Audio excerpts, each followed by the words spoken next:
Hello friends. So it's time for a new project today. I guess I don't need this now that I'm inside. I just got back from Lowe's. It's time for a new project because as you can see here in my workshop, I am almost done with my interior tongue and groove pine. Look at this, all the way around. I even got, on a couple of the windows, I even got some interior trim. I don't know if you can see that. This one still needs it. This one still needs it. I even put a pretty sizable windowsill ledge on there because I like to have ledges where I can put plants and whatnot. The only thing that's not done is way up there. I've got 1.5 more courses to do up there.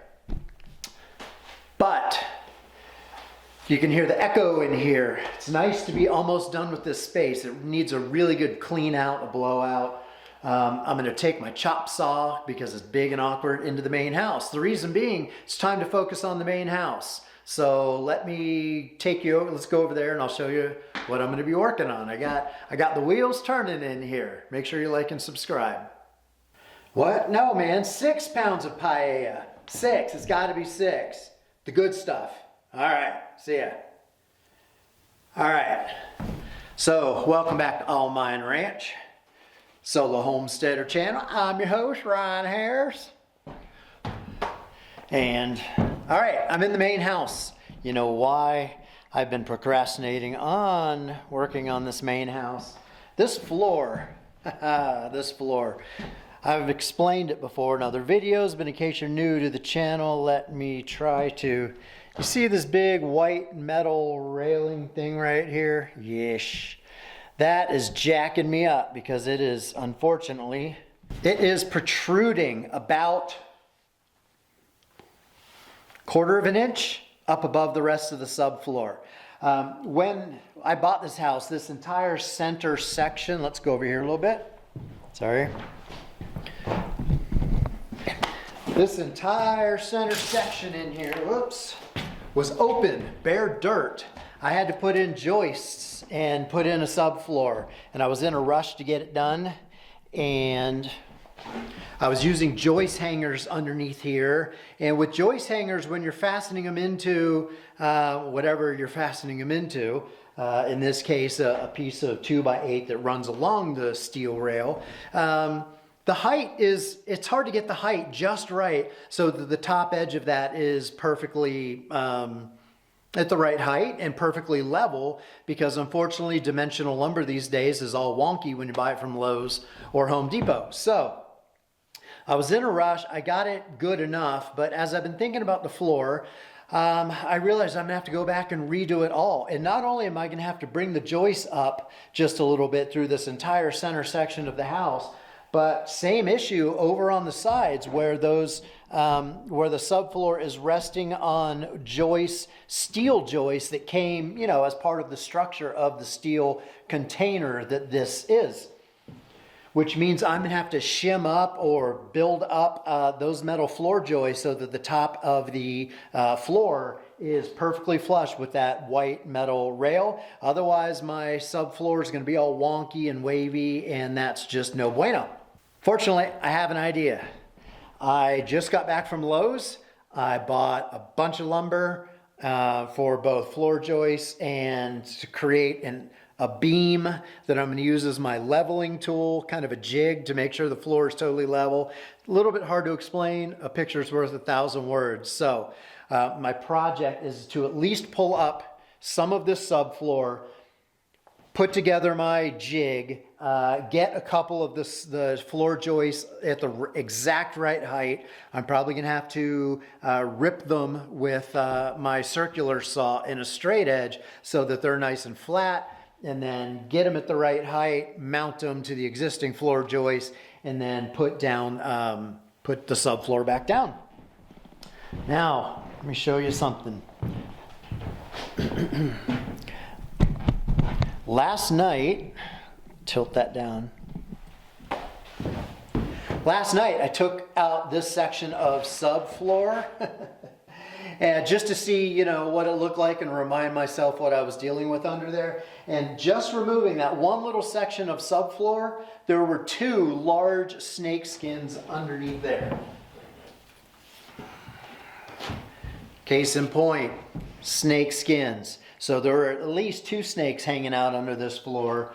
Who knows over the last 2 years how many more snakes have been under there, how many more snake skins I'll find, and possibly even a live snake or 2. So there's lots of spiders, rodents under there, snakes, because animals can burrow underneath my house essentially. So I'm just gonna have to be very careful and go slow and make some noise, let all the critters get lost, and yeah, good times. So let me unload the trailer, Tanya the trailer that's full of lumber, and then I'll start filming again and show you the sort of elaborate rig that I'm going to use to get this floor exactly level.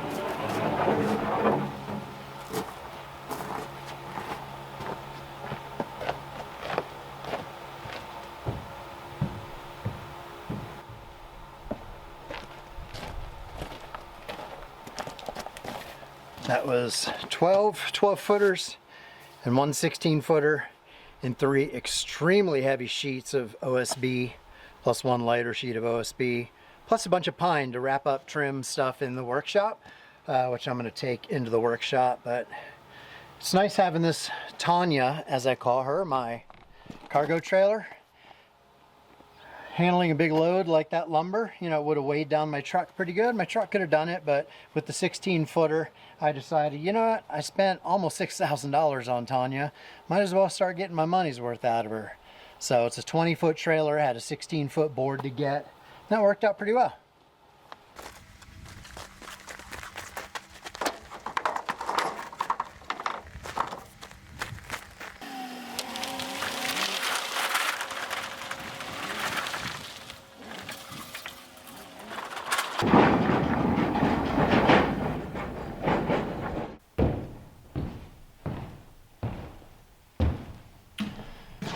All right, boys and girls.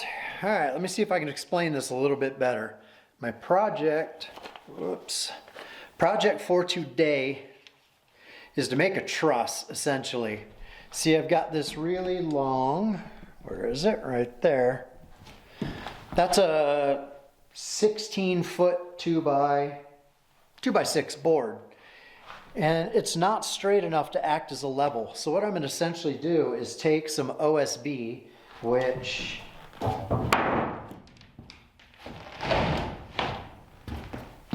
you can see that blue edge there, hopefully. Whoops, you can see that blue edge there?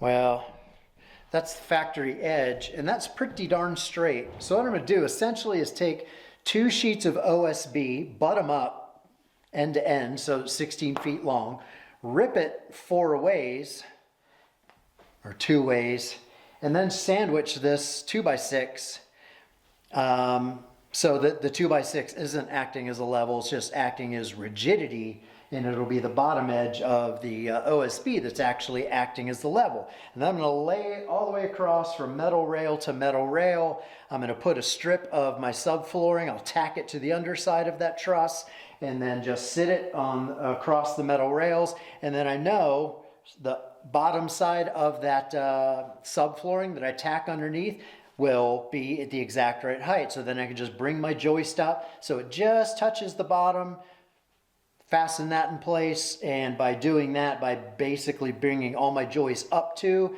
the exact right height, I will know that all of the joists, as much as possible, are, except for some slight variations in, you know, levelness of the joists, they will all pretty much be at the right height, so that all of my subfloor matches the height of that metal rail so that everything is smooth. But I'm already exhausted. That Lowe's run kicked my butt. Between the loading of the cart, pushing it out to the trailer, loading up the trailer, driving back, unloading it, and all that. There's some of that was really freaking heavy. So it's like noon, but I'm already worn out. So we'll see how far I get.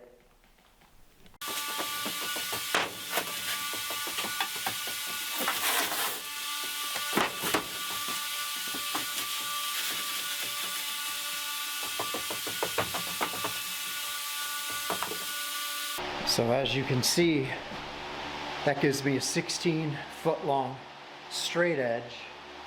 So I just need to keep those things from moving around, rip it in half, and that'll give me 2 straight edges. You'll see as I go. All right, I changed my mind about step 1.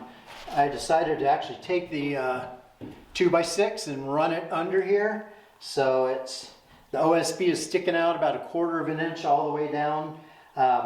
Just for grins, I did buy the straightest 2x6 I could find, but when I compared it to the straight edge of the OSB, it's actually pretty wavy in the scheme of things. I mean, 1/4 inch here, 1/4 inch there, which for purposes of this floor is not good enough. Hence why I'm using the straight edge of the OSB and not the straight edge of a floor joist, which will bow and deflect. So I'm going to attach this. I'm going to run some screws all the way down, and then I'm going to rip it.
All right, there's my beam. Now I just gotta tack a piece of the actual subfloor to the bottom of it, and I'm ready to try it out.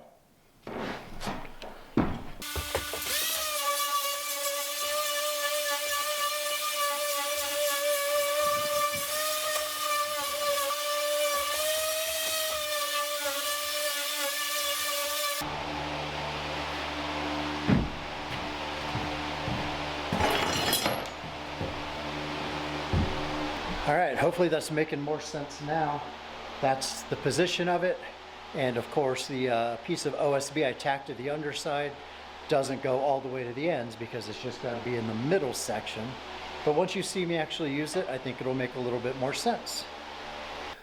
All right, well, now I'm a little apprehensive. This is the moment of truth.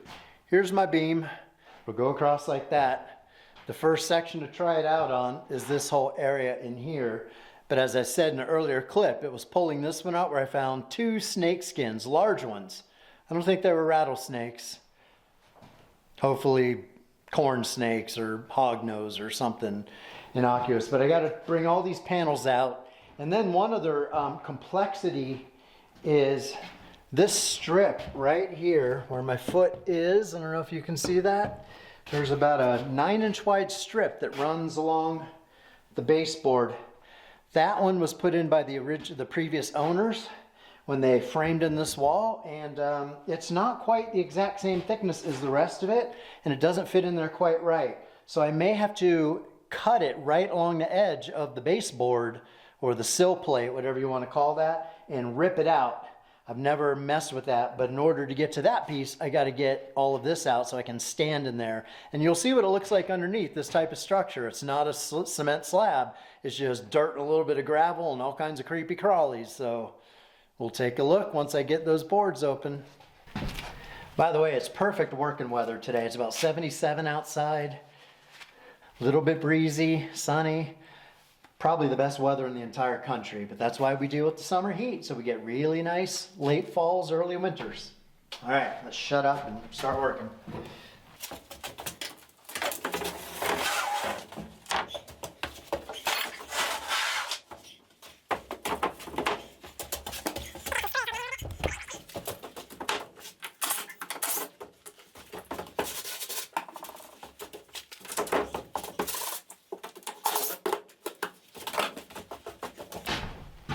This is the part where I got to use my ears, and as I pull this, since I can't see what's under that, got to use my ears, listen for any rattling sounds. There's a snake skin, by the way, right there. Broken up into pieces, but a snake skin nonetheless.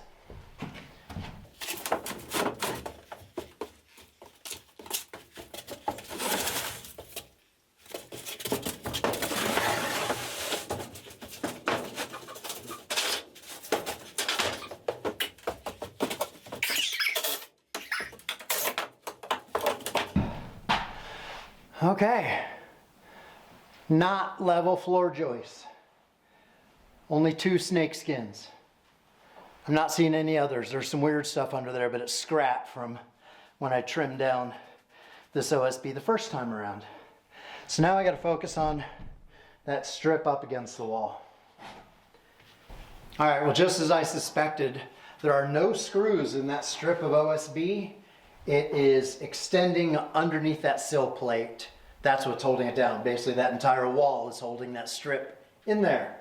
So I got to figure out a way to cut that. I can do maybe a little bit with a circular saw between the studs, maybe a jigsaw, and then a oscillating tool, maybe a handsaw, probably all of the above, until I can sort of pry it out of there with my pry bar here, and then go back and trim up any scraps or shreds where it splinters as I'm pulling it out.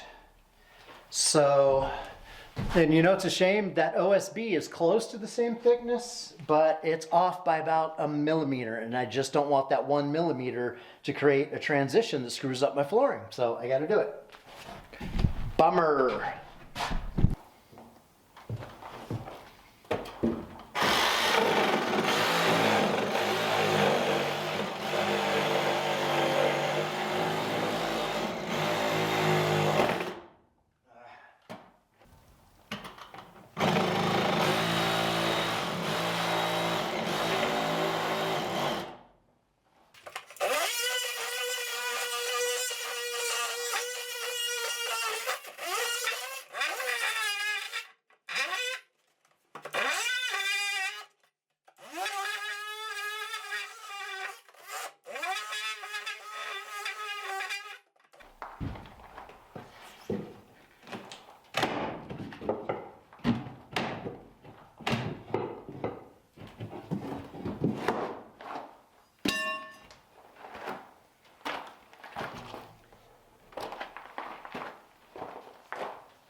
kind of sucked, but it only took about 45 minutes, so could be worse.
So it's been a couple days since I filmed. I've been in here working on this floor.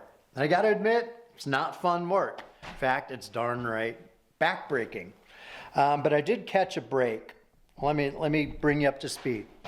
So in these two sections of floor in the middle part that just has gravel and dirt down there, you can see I have attached a second joist to bring the level up. And then I thought I might have to do something similar over here in these sections where it's all inside the steel container. But fortunately, the height of those steel floor joists was just at the right height, or I should say just low enough so that I could build it up by 1/4 of an inch.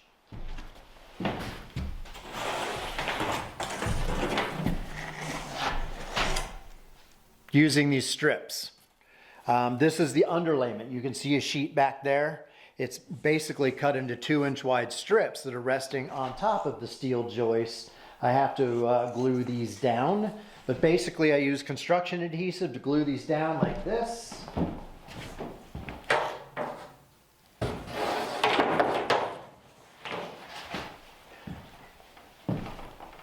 Goes right on top of the steel joists, and then I just put the original OSB back down. So that's really all I have to do to build it up to the exact right height. And then once the floor is completely level in the same height as all the steel rails, I will use that underlayment stuff to span over top of. And by the way, that stuff is 34 bucks a sheet for that underlayment. And I need like 32, 33 sheets to do this whole house. So that's $1,000 just for underlayment. It's absolutely necessary and I'm willing to buy it, but man, just things add up, don't they? Yes, they do. All right, so I've been in here for 2 days just fighting these joists, getting the height right, putting in insulation. That gray stuff is insulation. Since I have the floor up and exposed, that's the time to insulate the floor. And I've only done like these 4 sections, 1, 2, 3, and 4, but I still have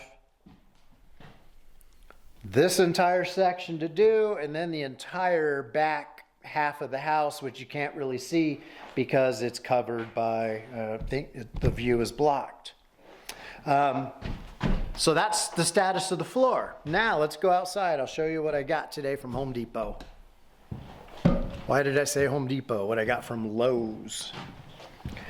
First of all, I'm spending so much on building materials that I have exceeded my ability to do it directly from my paychecks. So I'm having, well, holy shit, it's bright. I cannot see a damn thing.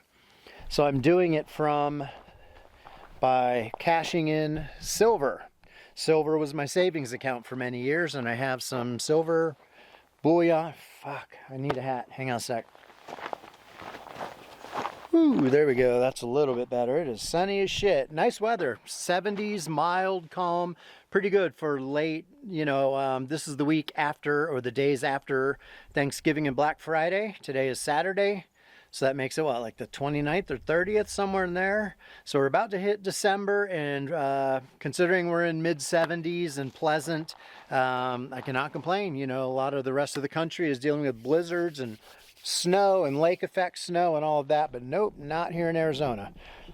So I went to Lowe's after cashing in some silver and depositing the proceeds into my bank account. And these 2x6s, 32 of them were on sale for over half off because they were a custom order funky length. And someone returned it and they were like, so $4 each for like 9-foot. They're 9-footers essentially, $4 each. That's a pretty good price. So I got 32 of those. That was totally unexpected, but I'm a sucker for a bargain. When I see deals like that, I jump on it, and that's always how I've been. That's how I built the tiny house. That's how I built Margot. Like, you just got to take advantage of things that are on sale, because unless you're, you know, financially independent or wealthy, which I am not. So I got 32 2x6s, and then I got 10 more sheets of that underlayment stuff.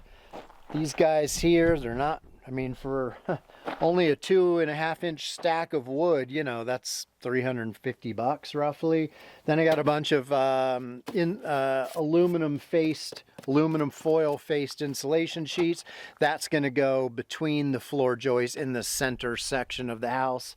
And then I'll put the polyiso foam on top of that. I'll film that when the time comes.